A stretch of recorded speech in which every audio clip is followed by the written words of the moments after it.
Aujourd'hui, on embastille les syndicalistes, on met en prison des journalistes. Lui, c'est le dernier Premier ministre d'Ali Bongo.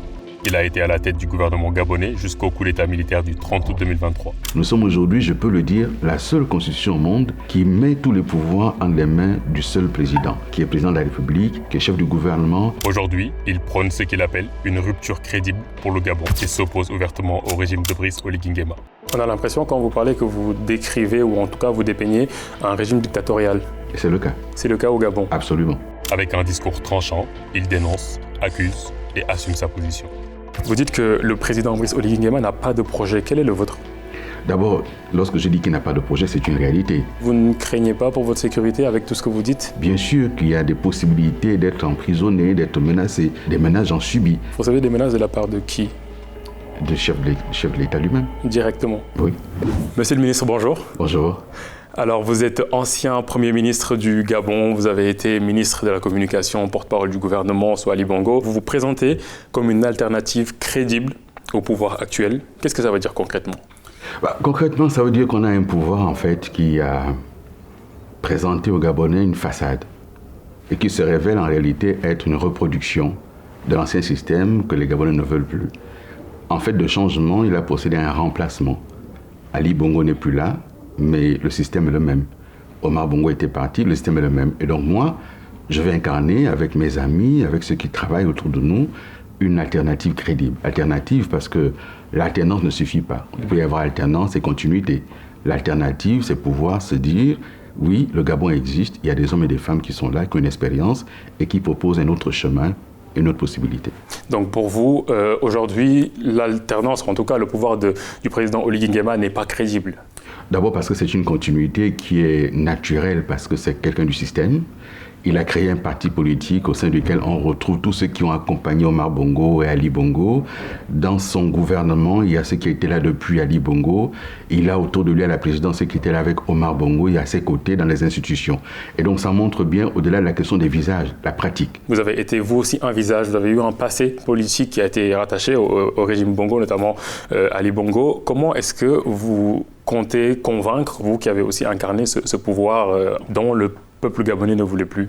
C'est très intéressant comme question, d'abord parce que ça veut dire que pour certains, mon passé politique est rattaché à ma présence auprès d'Ali Bongo. Mais j'ai un passé politique qui remonte avant cette présence où j'étais dans l'opposition frontale à Omar Bongo avec des idées claires et je continue aujourd'hui à porter ces idées. Mais si on fait des éléments comparatifs, Macky Sall au Sénégal a bien travaillé à un moment donné avec son prédécesseur. On voit aujourd'hui ce qui s'est passé entre Wade et Abdou Diouf. On a vu qu'en France, Nicolas Sarkozy a succédé à Jacques Chirac tout en incarnant une rupture. On a vu qu'Emmanuel Macron a accompagné Hollande et aujourd'hui, il ne mène pas la politique de Hollande. Et donc, ayant été dans un gouvernement, j'ai mes idées, j'ai mes ambitions, j'ai mes projets, j'ai ma lecture. Oui, c'est une expérience. Mais de cette expérience, tout n'a pas été négatif.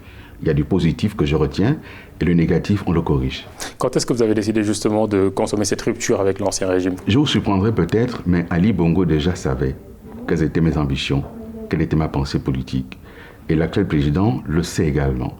Et donc, tout en étant dans le gouvernement, je portais déjà un certain nombre de projets de réforme dans ma démarche, dans ma conception de l'État.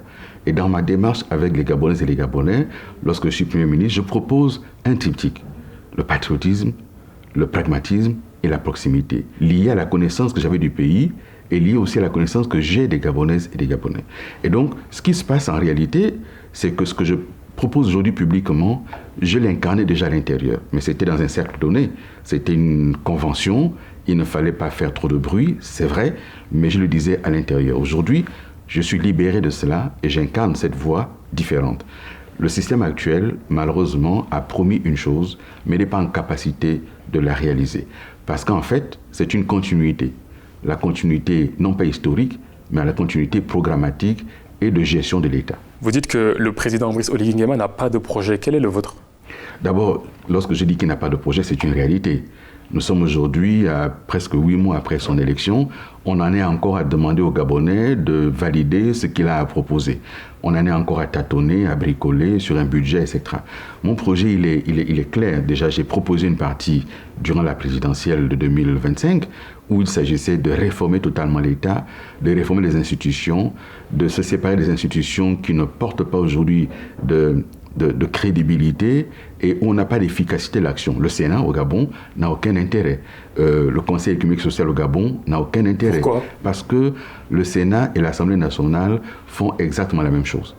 Et donc, moi, dans la pratique que j'ai eue, j'ai constaté qu'il y avait une perte de temps dans la réforme de l'État, dans l'adoption des lois, parce qu'il y avait ce passage obligé entre deux chambres du Parlement.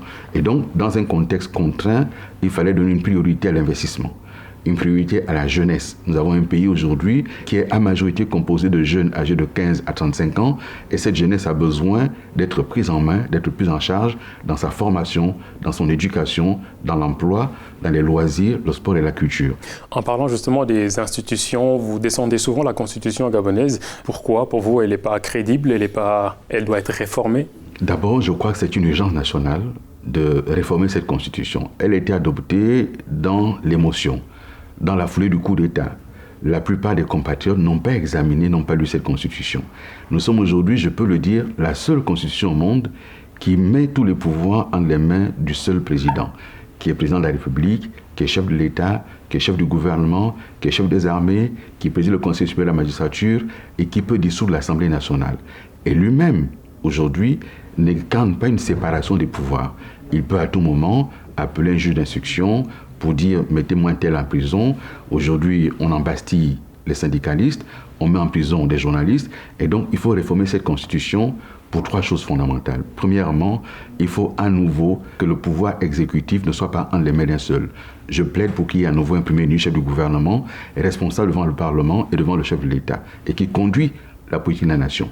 Deuxièmement, qu'il y ait de vraies institutions de contrôle, que le Parlement soit restauré dans ses missions de contrôle, mais un Parlement séparé du Sénat, qu'il y ait une seule Assemblée nationale. Et troisièmement, enfin, que la question de la jeunesse soit davantage prise en compte dans notre Constitution. On a l'impression, quand vous parlez, que vous décrivez, ou en tout cas vous dépeignez, un régime dictatorial. Et c'est le cas. C'est le cas au Gabon. Absolument. Sur quoi on se base pour... Mais c'est quoi un régime dictatorial? Et une tyrannie, c'est quoi? C'est lorsque le pouvoir d'un seul s'impose à tous les autres. C'est lorsque rien ne peut se décider sans la volonté d'un seul. Et dans le cas du Gabon, la volonté du général s'impose comme la volonté générale. Et il faut mettre un terme à cela. Il faut à nouveau que l'expression démocratique, qui n'est pas que l'expression électorale, mais qui est une gestion au quotidien de l'État, dans la transparence, dans l'équilibre des pouvoirs, dans une gestion orthodoxe du budget de l'État, que tout ceci soit à nouveau regardé. Il faut revenir à une gestion orthodoxe. Aujourd'hui, j'appelle ça le gouvernement gabonais, c'est une gestion des copains, des coquins et des consanguins. Il faut mettre un terme à cela. Pour vous, il y a une concentration du pouvoir au Gabon autour du président Oligui Nguema? Une concentration de tous les pouvoirs. Le pouvoir exécutif, déjà. Le pouvoir législatif, pour une raison simple, c'est que la constitution actuelle au Gabon permet au président de la République de contraindre le Parlement à revoter une loi qui aurait été adoptée dans un sens contraire à sa volonté. Et si le Parlement maintenait son choix, il défère devant la Cour constitutionnelle et en tout cas, il promulguera la loi qu'il voudra. Et donc, ça montre bien qu'en fait, nous sommes aujourd'hui dans une dictature écrite et elle est en œuvre dans les faits. Lorsque je parle de dictature dans les faits, 2 syndicalistes emprisonnés pour avoir seulement revendiqué un certain nombre de droits. Et pas de droits nouveaux, juste l'application de ce qui est écrit. C'est ça une dictature. Une dictature, c'est lorsqu'on prend un journaliste, qu'on le jette en prison. Moi, j'ai été ministre de la Communication, je n'ai jamais engagé de procédure contre un journaliste et je me suis toujours opposé à ce qu'on les mette en prison. D'où j'ai porté la réforme du Code de la communication et qui dépénalise totalement les délits de presse. Dans vos sorties, vous êtes souvent très tranchant, comme vous l'êtes actuellement, contre le régime Oligui Nguema. Vous ne craignez pas pour votre sécurité avec tout ce que vous dites? Vous savez, nous avons aujourd'hui une population qui n'en peut plus, qui n'y croit plus et qui n'en veut plus. Et il faut bien qu'il y ait une incarnation de cela.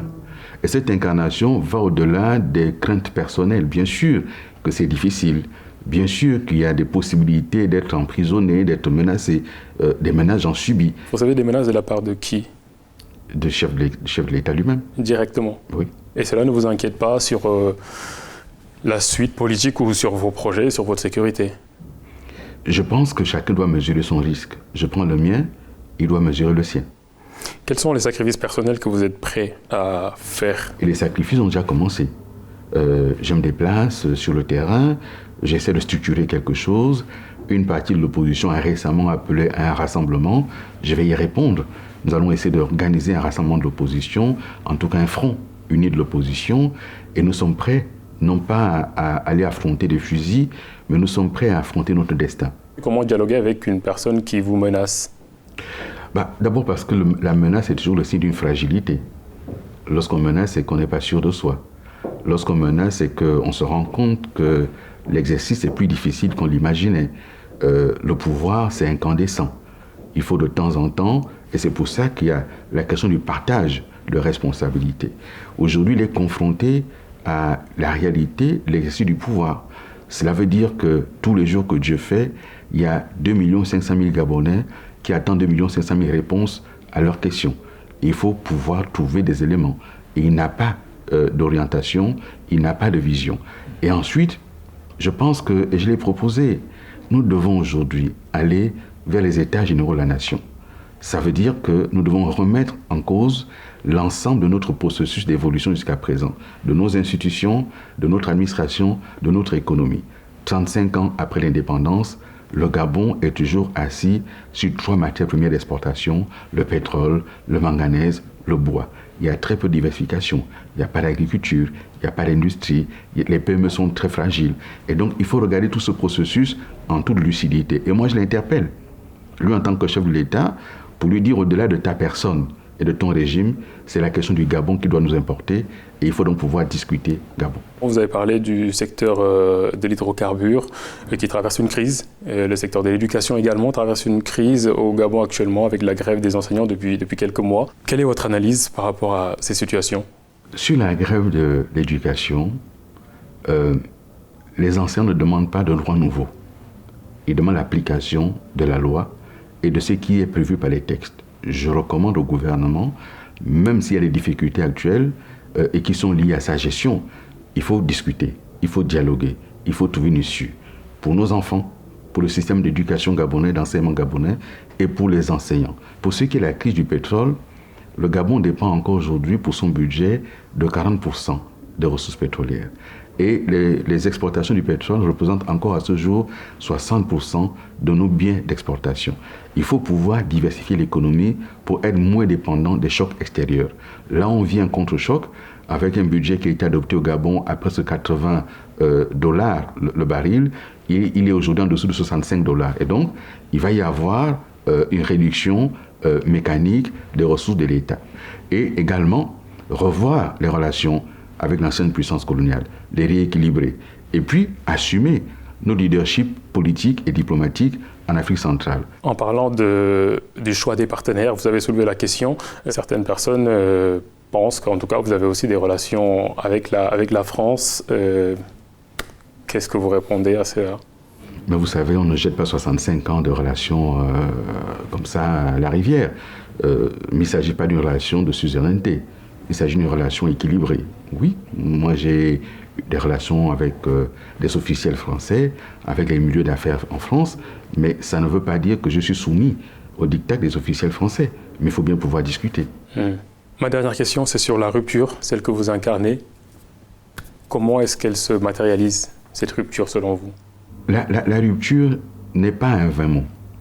C'est une rupture dans la vision qu'on a de notre pays. C'est une rupture dans la gouvernance de l'État, c'est une rupture dans l'organisation administrative, politique et économique du pays. Mais c'est aussi une rupture dans la relation qu'on a au plan diplomatique avec nos partenaires traditionnels. Le Gabon a longtemps été présenté comme une chasse gardée.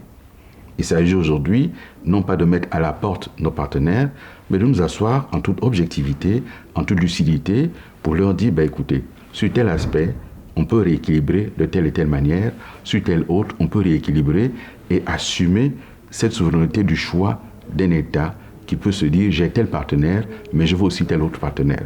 Ces ruptures également, c'est sur comment on conçoit le Gabon dans 50 ans. La bataille que nous menons aujourd'hui, ce n'est pas pour nous-mêmes, c'est à la limite pour nous, pour nos enfants et petits-enfants. Donc projeter un pays dans 50 ans sur le numérique, comment on fait pour le Gabon numérique? Sur les problématiques d'environnement, comment nous faisons? Sur la question de la protection des libertés individuelles et publiques et des droits humains, comment on procède? Et donc oui, nous y travaillons et j'incarne cela. Merci beaucoup, Monsieur le Ministre. C'est moi qui vous remercie. Merci.